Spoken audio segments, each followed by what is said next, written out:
Στα πλαίσια της 201ης επαιτίου του ολοκαυτώματος της ηρωικής νήσου Κάσου, συγκεντρωθήκαμε σήμερα στον ιστορικό χώρο της βιβλιοθήκης του Εμνίστου Νικολάου Μαυρή, ώστε να παρακολουθήσουμε το φιλολογικό κομμάτι των φετινών εορταστικών δρόμενων.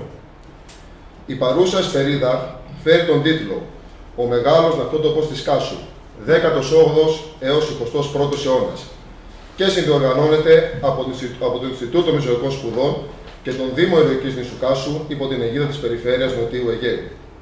Να αναφέρω εδώ πως το Ινστιτούτο Μεσογειακών Σπουδών είναι ένα εκ των πλέον ενεργών επιστημονικών ιδρυμάτων της Ελλάδος και έχει να επιδείξει πλήστα ερευνητικά προγράμματα που αφαιρούν την ευρύτερη ναυτική και όχι μόνο ιστορία της Μεσογείου.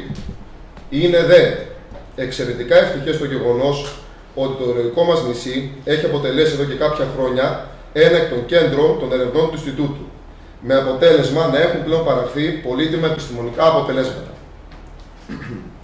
Θα με επιτρέψουν οι αγαπητοί ομιλητές να σας διαβεβαιώσω πως οι σημερινές διαλέξεις αποτελούν τομή στην ιχνηλάτηση της ναυτικής κληρονομιάς και κατά συνέπεια της ιστορικής πορείας της Κάσου ανά τους τελευταίους αιώνες.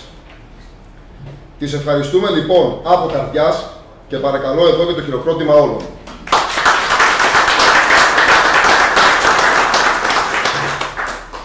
Δεν θα ήθελα να καταχραστώ όλο τον χρόνο σας, διότι όσα ακολουθήσουν θα αποδειχθούν ασυγκρίτως ουσιοδέστερα. Θα ξεκινήσουμε από την αξιότιμη κυρία Χαρλάφτη Τζελίνα, καθηγήτρια του Πανεπιστημίου Κρήτης και διευθύντρια του Ινστιτούτου Μεσογειακών Σπουδών. Κυρία Χαρλάφτη, έχετε το λόγο. Καλησπέρα σε όλους. Είμαι ιδιαίτερα ευτυχής για την σημερινή μέρα, τη σημερινή εσπερίδα, και να ευχαριστήσω πολύ τον Δήμο και όλους τους φίλους της Κάσου που μας φιλοξενούν και δέχτηκαν αυτήν την εκδήλωση. Έχω ξεκινήσει την σχέση μου με την Κάσο 40 χρόνια τουλάχιστον πριν, μαζί με τη σχέση μου με την Αφιλία.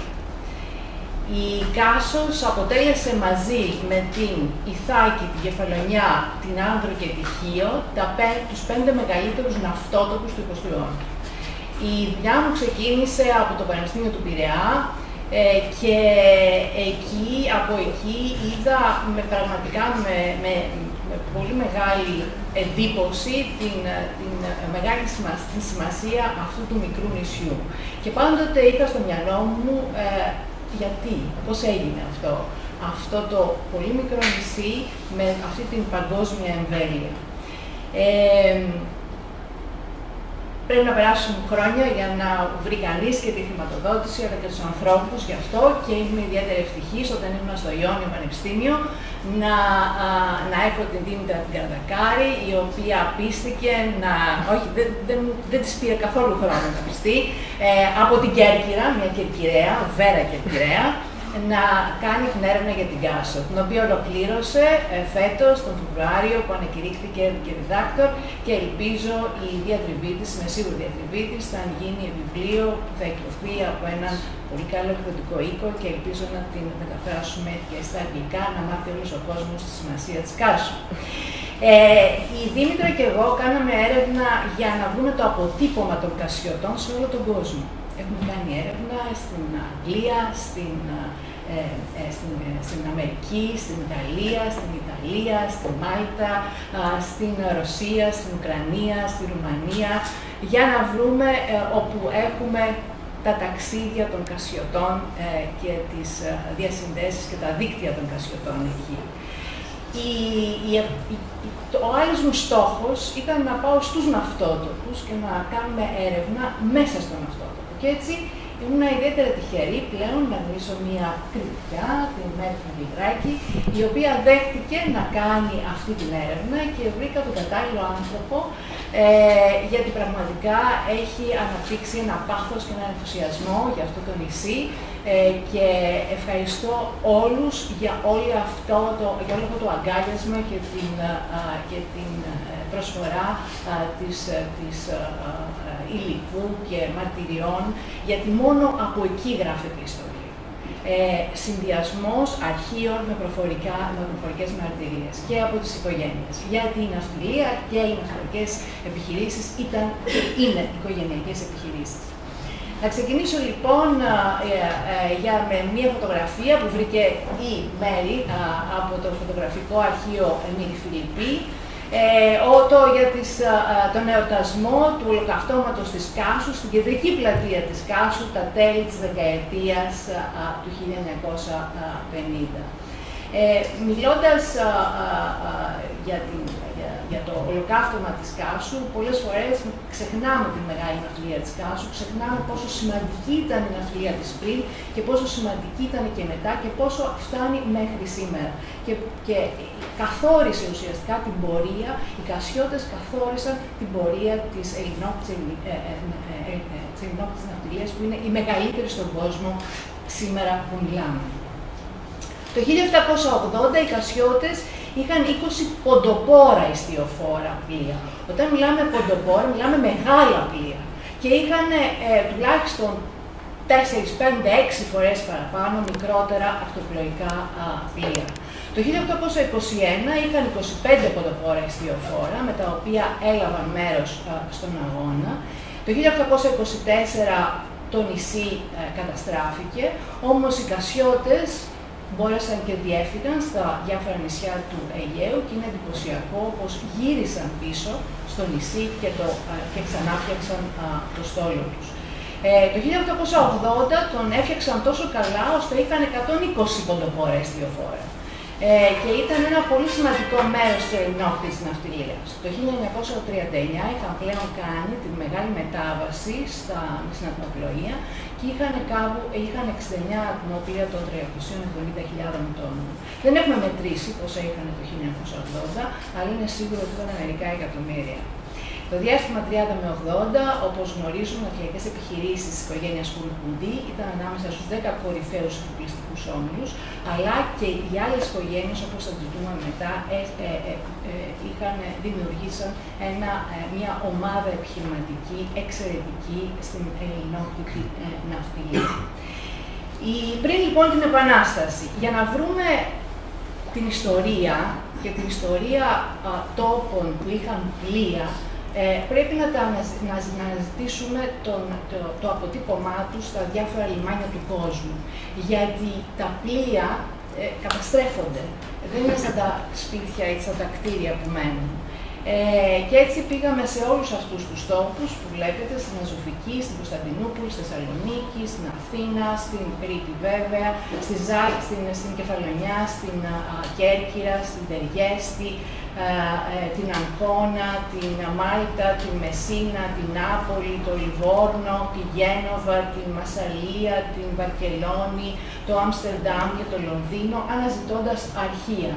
Και αναζητώντας αρχεία Ελλήνων για να στήσουμε τον 18ο αιώνα.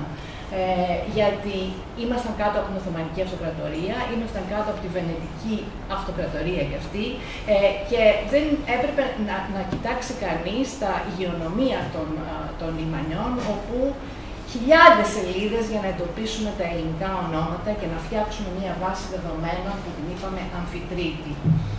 Με κάπου 10.000 ταξίδια Ελλήνων, όπου βλέπετε τις τελίτσες, δεν τις έχουμε βάλει κατά το δοκούν, είναι ακριβώς από τα αρχεία από που προέρχονταν τα πλοία, από το Αιγαίο και το Ιόνιο, και μετά που πήγαιναν τα πλοία. Είναι τα λιμάνια άφιξης, οι τόποι φόρτωσης. Και εκεί ανακαλύπτουν ότι οι Έλληνες, ως Οθωμανοί και Βενετοί υπήκοοι, ήταν στη διάρκεια του 18ου αιώνα και κυρίως από τα μέσα του 18ου μέχρι την Ελληνική Επανάσταση, οι μεγαλύτεροι μεταφορείς της Ανατολικής Μεσογείου και η ναυτική της Οθωμανικής Αυτοκρατορίας.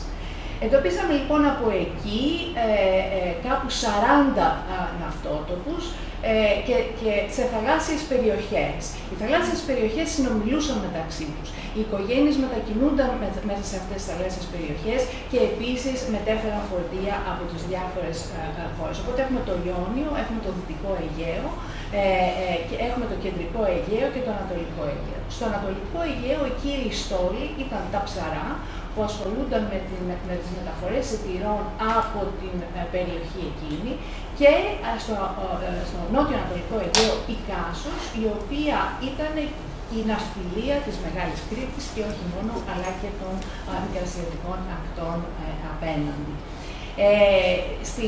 Για την ναυτιλία του Ανατολικού Αιγαίου, τα ταξίδια που εντοπίσαμε ήταν κάπου 1343 και βρήκαμε κάπου 940 των Ψαρών και κάπου 81 της Κάσου. Αυτό δεν σημαίνει ότι η Κάσος είχε λιγότερα, γιατί 70 πλοία ήταν οι Ψαριανοί, 25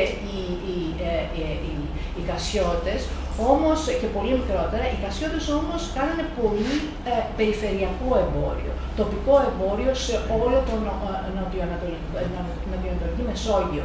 Εδώ τα ταξίδια που έχουμε αποτυπώσει είναι αυτά που φτάνουν στα λιμάνια της Δυτικής Μεσογείου. Άρα αυτά είναι αυτά που διαπερνούν τον χώρο της Ανατολικής Μεσογείου. Μερικά έτσι για να δείτε από τα αρχεία της Μάλτας, στις 28 Ιουλίου έφτασε από τη Μάλτα ένα ουσαμποκίνο γκρέκο, ένα ελληνικό σαμποκίνο με μπανδιέρα τούρκα, κομμαντάτο, Καραμποκύρο, Τζοβάνι Γιάννη του Μανώλη, της Κάσου. Δεν υπήρχαν επίθετα σε όλη την, και τα πλοία επίσης δεν είχαν ονόματα, με 17 άτομα πλήρωμα. Στις 27 Σεπτεμβρίου του 1809 η Πολάκα Παρθένος Μαρία, του καπετάν Γιώργη, έφτασε επίσης από την Αλεξάνδρεια στη Μάλτα. Από αυτά είναι όλα τα αρχεία της Μάλτας και στις 4 Αυγούστου 1811 ο καπετάν Γιάννης Αντωνίου με τη βομβάρδα Αρχάγγελος Μιχαήλ από την Ισπανία έφτασε στη Μάλτα. Και επίσης ο καπετάν Κώστας Παπαδημητρίου την 1η Ιουλίου με τον Βρυγαντίνη Άγιος Γεώργιος από την Πελιάζη στη Μάλτα. Αυτά τα πλοία ήταν πλήρως εξοπλισμένα. Γιατί η Μεσόγειος ήταν μια πολύ επικίνδυνη θάλασσα. Πειρατές, κουρσάρι, εχθρικά πλοία και πηγαίνανε μάλιστα και τα πλοία πολλά μαζί, 10 πλοία μαζί, 5-6 πλοία μαζί, σαν μικρή στόλη. Αυτά, τα Οθωμανικά αρχεία, έχουμε τη μεγάλη ευτυχία στο Ινστιτούτο Μεσογειακών Σπουδών να έχουμε ένα τμήμα Οθωμανικής ιστορίας, το οποίο είναι από το καλύτερο στον κόσμο, χωρίς υπερβολή αυτό, και μαθαίνουν τα παιδιά και Έλληνες και Τούρκοι, εδώ μας έρχονται, για να μάθουν Οθωμανικά. Εκεί λοιπόν βρήκαμε τα Οθωμανικά αρχεία, η Οθωμανική Αυτοκρατορία ήταν μια αυτοκρατορία. Οι αυτοκρατορίες καταγράφουν τα πάντα. Και έχουμε πλήρη καταγραφή, λεπτομερέστατη των πλοίων. Ότι ο Κώστος του Δημήτρη, Βίκος με διήστιο στην Κωνσταντινούπολη, είχε ένα πλοίο το οποίο είχε 2 κανόνια, 7 καραμπίνες, 15 τουφέκια, 15 ζευγάρια πιστόλια, 15 μαγέλια. Δηλαδή είχε 15 άτομα πάνω. Ο Αντώνης ο Πρίσης με πολλά κατρίστια, με 10 κανόνια, 20 τουφέκια, 10 καραμπίνες, 20 ζευγάρια πιστόλια, 20 μαγέλια, 20 πάνω. Ο Γιώργος του Γιάννη, ο Παύλος του Μινά, βλέπουμε έναν πλήρη εξοπλισμό. Και βέβαια από τη βάση αυτή βρήκαμε κάπου 71 ονόματα καπεταναίων και καραβοκύριδων, γνωστά σε εσάς, όπως Αντωνίου, Βαρθολομαίος του Ηλία, ο Βασιλείου, Βίκος, Γεωργίου, Γιάννης του Αντώνη, Γιάννης του Μανώλη, Γιάννης του Νικόλα, Γιώργης του Αντώνη κλπ. Μανώλης, έχουμε και έναν Παπαδημητρίου και Παπαμανώλης, πνευματικός.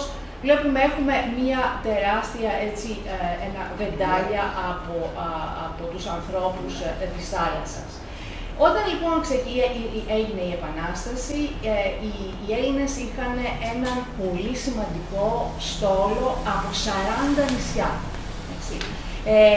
Και ήταν η ναυτική της αυτοκρατορίας.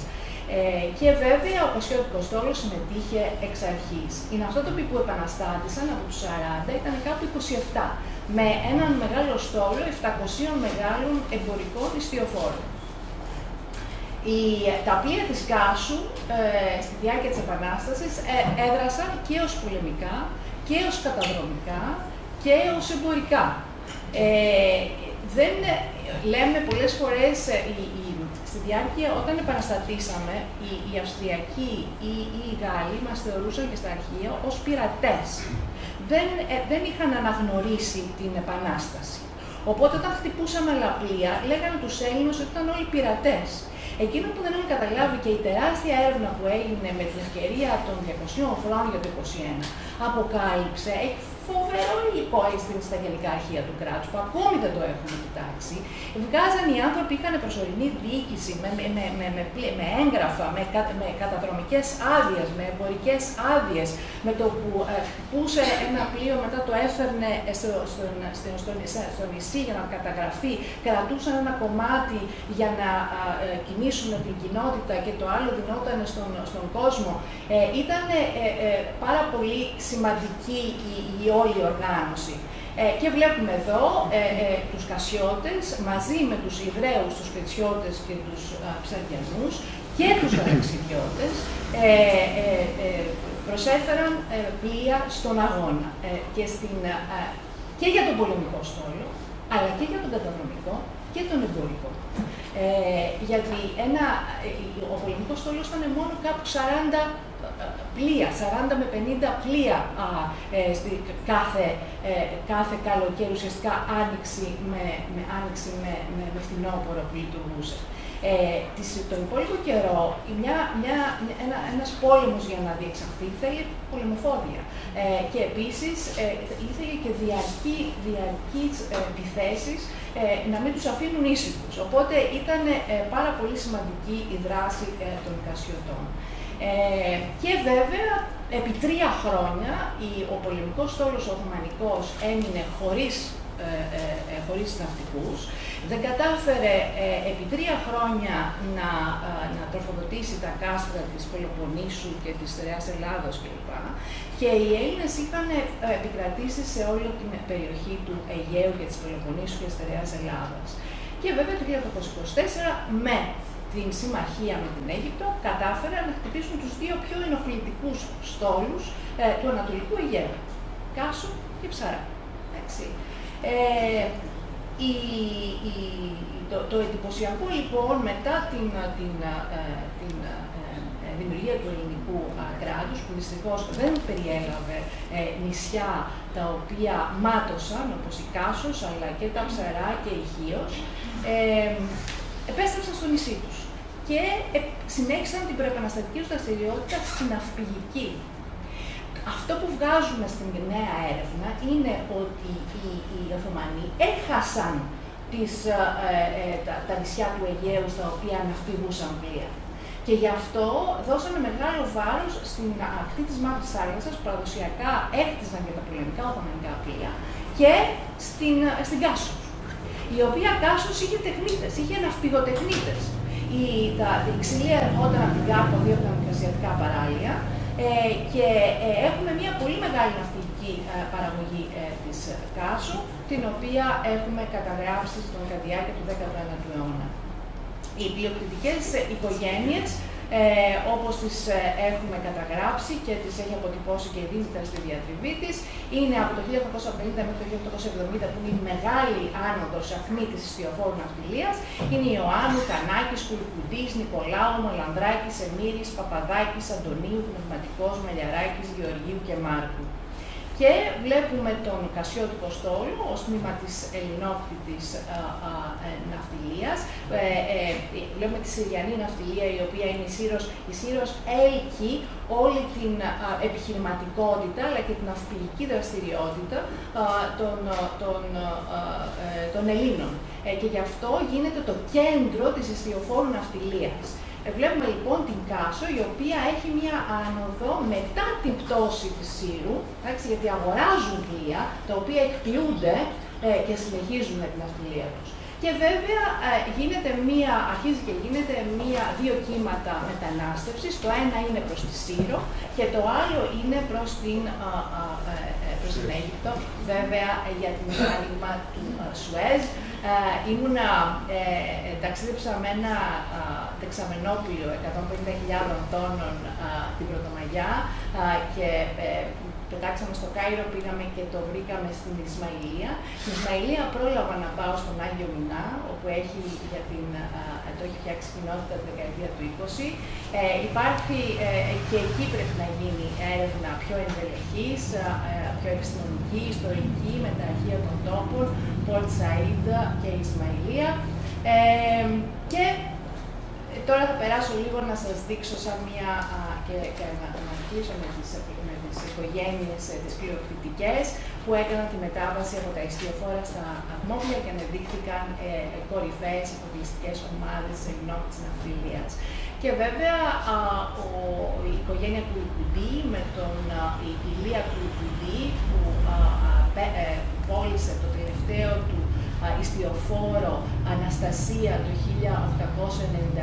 1896, το οποίο διατήρησε ο κύριος Χατζιαντονίου και μας ήρθε στα χέρια και είναι μια καταπληκτική μαρτυρία των ιστιοφόρων της Κάσου, διότι αυτό τώρα είναι ένα ιστιοφόρο δεκαετία του 90 που έχουν περκεράσει τα ιστιοφόρα τα ατμόπλια και μεταφέρει από το Βατούμ πετρέλαια, δελεκέδες πετρελαίων που έρχονται από τον Μπακού με αγωγούς στο ιστιοφόρο μέσα και έτσι είναι κατά κάποιο τρόπο μεταφορά τάνκερ ιστιοφόρα, τα οποία ήταν πάρα πολλά ιστιοφόρα διεθνώς, κάνανε τη μεταφορά αυτή του πετρελαίου και στην αρχή, όχι οι Έλληνες, πήγαιναν κάτω και με ένα κερί για να δουν τι γίνεται στο αμπάρι και να τεμαζόταν και το ιστιοφόρα.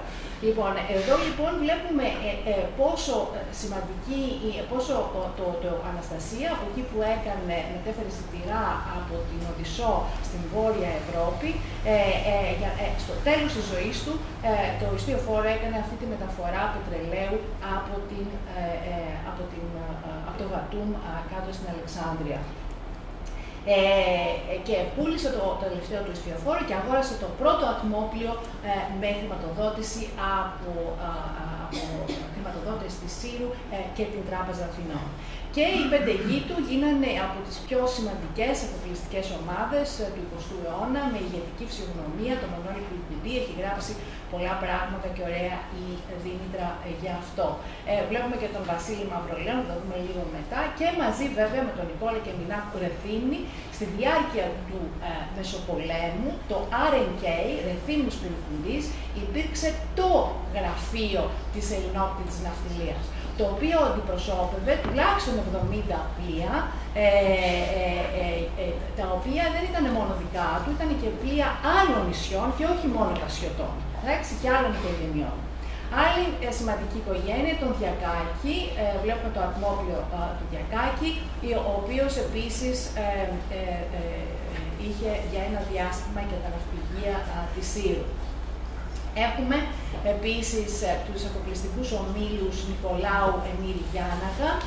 Αριστερά βλέπετε τον Γιώργο και τη ζωγραφιά Νικολάου με τις 6 κόρες και τον ένα γιο, Νίκο, όπου τις παντρεύουν όλες σχεδόν με εφοπλιστικές οικογένειες, Βλαβιανού η Κατίνα, η Βυργινία του Παπαδάκη, η Λούλα του Μαυρή, η Ελένη η η Μαρία Ξένο και η Ουρανία η οικογένεια Χανδρή από Τυχείο.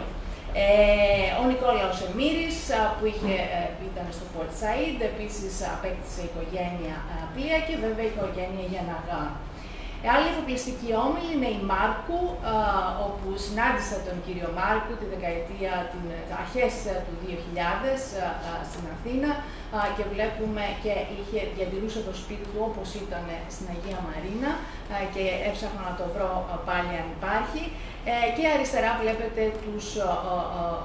σε μια καθέλκυση πλοίων τους Κουλκουντή. Εφοπλιστική όμιλη επίσης ήταν από την οικογένεια Μαυρολέων, από διάφορους κλάδους, υπάρχουν ακόμη, όπως και όλες οι άλλες οικογένειες, και βέβαια ο Αντώνης Παπαδάκης με την σύζυγό του και τα παιδιά του. Αυτό είναι πολύ ενδιαφέρον πως ο Βασίλης Μαυρολέων αγόρασε το 1957 μέχρι το 1977 τα ναυπηγεία Austin Pickersgill του Sunderland της Αγγλίας και έφτιαχναν πλοία για όλο τον κόσμο και αυτά τα ναυπηγεία είναι που μετέφεραν και την τεχνογνωσία στα ναυπηγεία Hyundai της Νοτιού Κορέας. διότι δεν είναι μόνο ότι διαχειριζόντουσαν πλοία. Όταν πήγαιναν να ναυπηγήσουν πλοία, μετέφεραν και την τεχνογνωσία που είχαν ακόμη και σήμερα, όπως την κάνανε στην Ιαπωνία, όπως μετά το κάνανε στην Νότιο Κορέα και όπως το κάνουν και σήμερα στην Κίνα. Και βέβαια βλέπουμε από την Αγγλία, βλέπουμε και τον Βασίλη Μαυρολέοντα, ο γνωστός με ένα παρατσούκλι Sir Basil, γιατί ήταν στην Αγγλία, πάνω σε ραϊδουράκι στην Κάσο τη δεκαετία του 50, σε φωτογραφία που μας αποκάλυψε η φοβερή Μέρη Βιγλυράκη από βέβαια τους Κασιώτες, από τους κρυμμένους θησαυρούς που υπάρχουν στην Κάσο. Η ηρωική λοιπόν ίσως Κάσος αποτελεί έναν από τους πιο σημαντικούς ναυτότοπους συνόπτης της ναυτιλίας. Και είμαι ιδιαίτερα ευτυχής που μέσα από το Κέντρο Ναυτιλιακής Ιστορίας, μέσα από τις εξαιρετικές μου συνεργάτες και μέσα και από άλλα παιδιά που ελπίζουμε να δουλέψουμε, θα συνεχίσουμε την έρευνα. Και όπως άκουσα και χθες, στη Μαντινάδα, η Κάσος μες στο πέλαγος που κοίτα στο Αιγαίο, στέκεται πρώτη στην καρδιά, στο χάρτη τελευταίο. Σας ευχαριστώ πολύ.